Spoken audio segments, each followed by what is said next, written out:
इसका पूरा ठिकड़ा हमारे सर पे फोड़ डालो कि भाई ये एमआईएम की वजह से हुआ।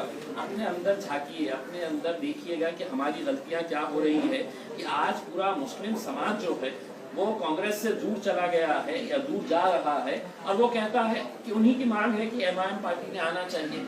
दलित समाज के अंदर यही मांग हो रही है कि नहीं, हम एमआईएम के साथ जुड़ना चाह रहे हैं। ये जो बदलाव आ रहा है ये अपने अपने तौर के ऊपर राजनीतिक पार्टियों ने सोचना चाहिए। एमआईएम भी एक पार्टी है जिसको अधिकार है कि कहीं पर भी जाए, कहीं पर भी इलेक्शन लड़े। हम दूसरी जगह पर लड़ रहे थे, हम गुजरात भी आए। इम्तियाज भी आप भी जानते हो, पूरे जितने भी लोग जो भी बात करना है बाहर चले जाइए, देखकर बोलना। जितने भी लोग हैं ऐसी चर्चा चल रही है और माना गया है कि भारतीय जनता पार्टी और एमआईएम जो है वो एक पिछले बंद दरवाजे एक साथ ही खड़ी है। देखिए, एक उदाहरण के तौर के ऊपर देना चाहता हूँ। 20 साल से लगातार औरंगाबाद में भारतीय जनता पार्टी और शिवसेना का उम्मीदवार लोकसभा का चुनाव जीतते आ रहा था। एक बार भी एमआईएम पार्टी ने लड़ी नहीं इलेक्शन। जब हमको असद साहब ने कहा कि औरंगाबाद से आप लड़िएगा, तो कांग्रेस के बड़े बड़े दिग्गज और राष्ट्रवादी कांग्रेस के शरद पवार साहब की पार्टी के बड़े बड़े दिग्गज औरंगाबाद में आए और उन्होंने कहा कि अब इलेक्शन लड़ने की जरूरत नहीं है, ये तो आराम से सीट है तो शिवसेना फिर से निकाल लेगी, क्योंकि अब ये एमआईएम आ गई है, ये वोट बंटने वाले हैं। नतीजा क्या हुआ है उसका कि जब हम लड़े और हमने लोगों से कहा कि अब इनमें इतनी हिम्मत नहीं है, इनके अंदर वो जीतने की जो कुव्वत होनी चाहिए, लड़ने की जो ताकत होनी चाहिए, वो ताकत इनकी खत्म हो गई है कांग्रेस राष्ट्रवादी की। एक बार हमारे पीछे आओ। और जब हमारे पीछे आए तो हमने उनको हरा दिया। अब आप बताइएगा कि अगर हम लड़ेंगे नहीं तो जीतेंगे कैसे? अब आप लोग कांग्रेस वाले कहते हैं कि नहीं, हमने लड़ना ही नहीं, तो हमने लड़ना नहीं तो हमने क्या गोटियां खेलना, हमने क्या करना? हम लड़ रहे हैं तो हम जीत रहे हैं। अब किसका फायदा हो रहा है, किसका नुकसान हो रहा है? पार्टी कब से है? 50 सालों से है। हमने लड़े हैं क्या कभी? गुजरात में आए हैं क्या कभी? लेकिन गुजरात के अंदर कौन जीत के आ रहा है? भाजपा भी जीत के आ रही है ना। अब हम आए हैं मैदान में और कांग्रेस वालों को ये दिखाने के लिए आए हैं अब तुम्हारी जो ताकत है वो पूरी तरह से खत्म हो गई है, तुम्हारे में लड़ने की कुव्वत ही नहीं है। अब हम तुमको बताएंगे कि तुमको भी हराया कैसा जाता है और भारतीय जनता पार्टी को भी हराया कैसा जाता है। इम्तियाज जलील जी, मेरा एक प्रश्न है। मेरा नाम शरफ खान है। मेरा प्रश्न आपसे ये है कि आपने कहा छोटू भाई ओसामा के साथ बीटीपी जो पार्टी है, एक अलायंस आपका यहाँ पर गुजरात में स्थापित हुआ है, जो एक अलायंस आपका बिहार में भी हुआ, क्या पश्चिम बंगाल में ममता बनर्जी के साथ आपका अलायंस स्थापित होगा?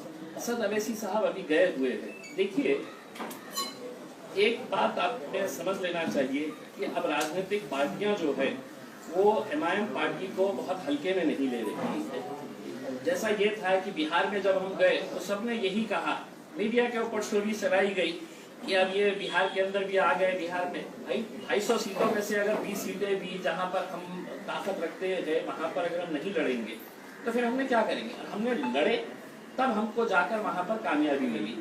70 सीटें कांग्रेस ने लड़ी, कितने जीती आप भी अच्छी तरह से जानते हैं। अब पश्चिम बंगाल के अंदर अगर ममता बनर्जी को ये लगता है कि एमआईएम की कुछ तो भी ताकत है और हम कुछ है बोलकर आज अपने भाषणों के अंदर ममता बनर्जी कहती है, किसी का डर जब होता है कि भाई ये ताकतवर प्लेयर हमारे पास आ रहा है तो आप उसकी दखल लेते हैं। ममता बनर्जी का आप भाषण सुन लीजिएगा, प्रेस कॉन्फ्रेंस सुन लीजिएगा कि ये क्यों आ रहे हैं, ये आ गए तो ऐसा हो जाएगा वैसा हो जाएगा। आपको अगर लगता है कि अगर आपका एक वोट बैंक अगर दूर जा रहा है तो आपने ये बात करना चाहिए, सोचना चाहिए। अगर बीटीपी यहाँ पर अलायंस कर सकता है, मायावती अगर हमारे साथ है तो बिहार के अंदर अलायंस कर सकती है, तो ममता बनर्जी को किसने रोका है? लेकिन ये है कि ये राजनीतिक पार्टियों ने ये समझ लिया है कि मुसलमान वोट हमारी जागीर है और इसको कोई हाथ नहीं लगाना करके, ये तो हमारी जागीर है करके इसमें असद अवैसी इसमें से हिस्सा कैसा ले रहा है? तो ये जो सोच है, ये सोच है तो इनको बदलनी चाहिए। उसमें हम सिर्फ मुसलमानों के वोट ले रहे हैं ऐसा नहीं है, बहुत सारे नॉन मुस्लिम वोट भी हमारे साथ जोड़ रहे हैं। ये चीज लोगों को खतरा रही है कि अब ये ऐसा कैसा ये बदलाव आ रहा है। बनर्जी ने भी ऐसा निवेदन किया है कि ओवैसी साहब जो है वो भाजपा के ही एजेंट है, भाजपा के लिए कार्य करते हैं। इलेक्शन आ रहा है ना, ममता जी को समझ में आ जाएगा तो हम किसका एजेंट नहीं करते। अब अगर हम हमारा एजेंडा, हमारी पॉलिटिकल पार्टी, अगर आप ये कहेंगे कि नहीं अवैसी साहब ने जहां पर भी इलेक्शन लड़े हैं वहां के जो राज्य के हेड है उनसे जाके इजाजत लेके आए। अब हम गुजरात में आ रहे हैं तो हम मोदी साहब के पास जाएंगे और पूछेंगे मोदी जी हम लड़ना क्या इलेक्शन करें। हम बिहार में जा रहे हैं तो हमने वहां पे जाके तो लालू प्रसाद से इजाजत लेना कि साहब हमने लड़ना क्या। पश्चिम बंगाल में जा रहे हैं तो ममता बनर्जी से हमने लिखित में लेना क्या कि ममता जी हमने इलेक्शन लड़ना क्या करके। हमारी राजनीतिक पार्टी है, हमारा एजेंडा हम तय करेंगे, कहाँ जाना है, कहाँ लड़ना है, कितने सीटें। और ये जो सवाल है, अब ये सवाल ना तो लोगों को हजम होता है कि भाई इन्हों गए तो इनका नुकसान होता है, इसका फायदा होता है। हमने 70 सालों तक अहले गैरों के फायदे के बारे में सोचा, वो हमारे फायदे के बारे में बात कर रहे हैं, बस खुली बात है। पर आप जिस विस्तार में रह रहे हैं उन्हीं शहर का नाम औरंगाबाद से बदल के सुंदरजनगर करने की मांग है, उसमें अभी तक ये मामला नहीं सुलझा। अब दूसरी जगह भी जाने की बात करें तो अपनी जगह का मामला नहीं सुलझा। नहीं सुलझा क्या है उसका, हम तो औरंगाबाद में पैदा हुए हैं और हम इंशाल्लाह औरंगाबाद में ही मरेंगे। तो नाम अब ये है कि जिनके पास कुछ दिखाने के लिए नहीं रहता है। अब ये शिवसेना भारतीय जनता पार्टी पिछले 30 सालों से औरंगाबाद महानगर पालिका में इनकी सत्ता है।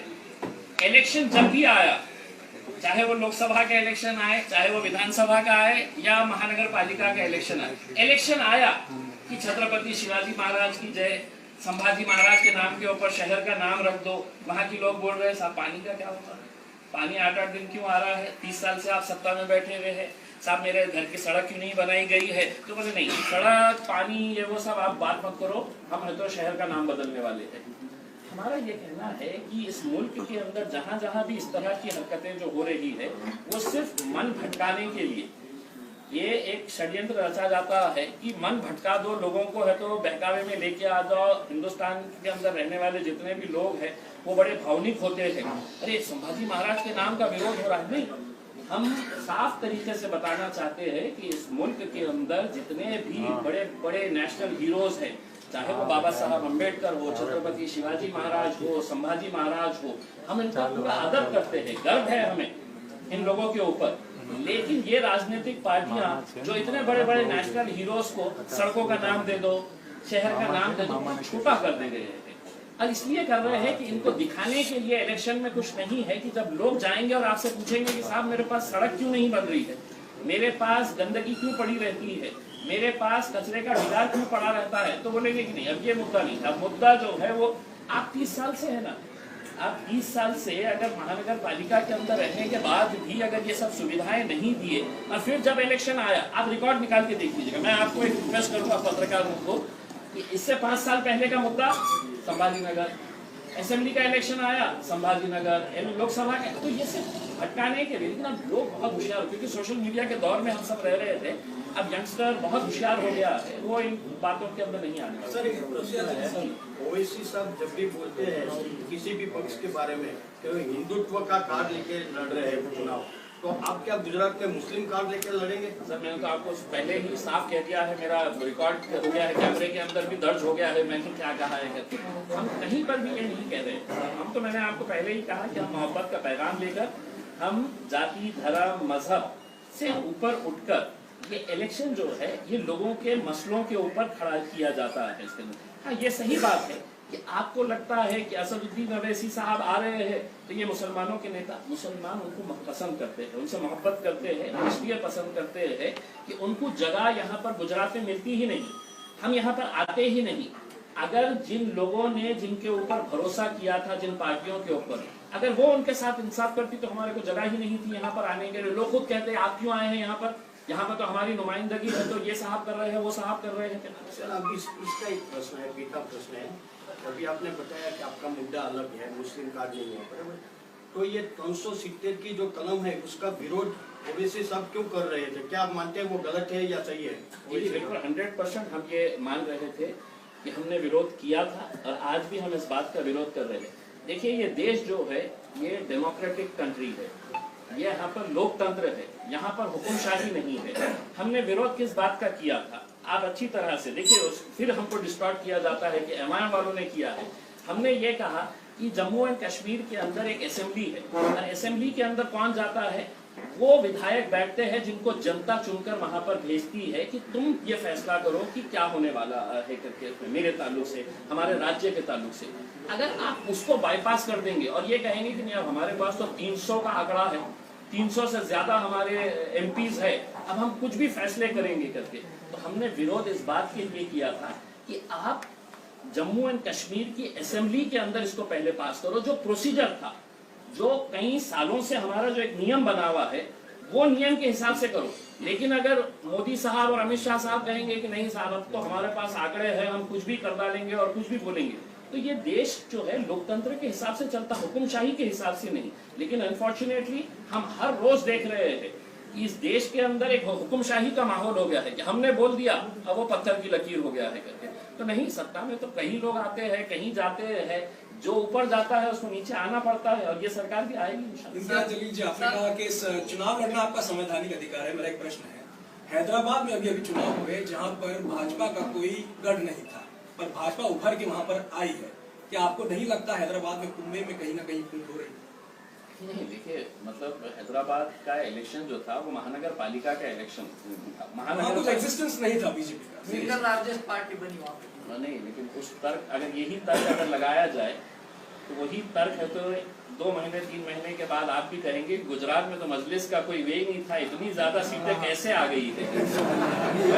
यही तर्क अगर लगाया जाए, मैं आपको सिर्फ एक बात कहना चाहता हूँ कि महानगर पालिका का इलेक्शन जो होता है वो अपने इलाकों के मुद्दों के ऊपर होता है कि हमारे इलाके के अंदर किसी के पानी का मसला, किसी के गटर का, किसी का ड्रेनेज का, किसी के स्कूल का, हॉस्पिटल का, ये मुद्दों के ऊपर होता है। मैं उस वक्त भी मैंने हैदराबाद के अंदर प्रेस कॉन्फ्रेंस लेकर मैंने ये कहा था कि मैं ओपन चैलेंज कर रहा हूँ अमित शाह साहब को कि आप बताइएगा कि इस मुल्क के अंदर कौन सा ऐसा महानगर पालिका का इलेक्शन था कि जहां पर इतने सारे भाजपा के मुख्यमंत्रियां, इतने सारे केंद्रीय मंत्रियां, अमित शाह साहब, वहां पे योगी साहब, ये इतने बड़े बड़े दिग्गज नेता किसी स्थानिक इलेक्शन के अंदर प्रचार करने के लिए आए। अमित शाह साहब को मजबूर होना पड़ा कि उनको सड़कों के ऊपर निकलना पड़ा, योगी साहब को पैदल चल के रैली करना पड़ा हैदराबाद के अंदर, तब जाकर उनको सीटें मिली। हमको कहीं पर भी ये नहीं। उस वक्त क्या हमने ये कहा था कि नहीं ये तो हमारा गढ़ है, इसके अंदर कैसा आए हैं आप करके? आपको अधिकार है, आप आए हैं करके। अब वैसा ही अधिकार हमारे को गुजरात में है। 3 महीने के बाद आप यही सवाल करेंगे कि आपका तो यहाँ कुछ था नहीं, आप इतने सारे सीटें कैसे जीत गए हैं करके। इंशाल्लाह जीतेंगे। सर 3 तलाक का जो प्रश्न है सर एक सेकंड, आपने भी बताया कि डेमोक्रेटिक वे पे सब बात की, लेकिन जब भी चुनाव के प्रवचन भाषण होते हैं तब ओवैसी जी यही बोलते कि वजीर आजम में मोदी जी को नहीं मानता, तो उस टाइम पे डेमोक्रेटिक वे कहाँ पे? अभी चुनाव कोई भी आदमी चुनकर ही तो प्रधानमंत्री बनाए, तो डेमोक्रेटिक वे में संविधान के आधार पर नहीं, आप मुझे एक स्टेटमेंट जहाँ पे बता दीजिएगा कि असद साहब ने बोले हैं करके कि मैं तो नरेंद्र मोदी को वजीर आजम नहीं मानता हूँ करके। इस तरह का अगर कोई स्टेटमेंट होगा तो आपको मैं 5 मिनट देता हूँ, गूगल करके आप मुझे सुना दीजिएगा सबके सामने। आप देख लीजिएगा। नहीं देखिए, अब आपने किए हैं साफ सवाल, अब आपको ही एस्टेब्लिश करना पड़ेगा। हमारा विरोध मोदी साहब, भारतीय जनता पार्टी के कई नीतियों का हम विरोध करे हैं और आगे भी हम करते रहेंगे।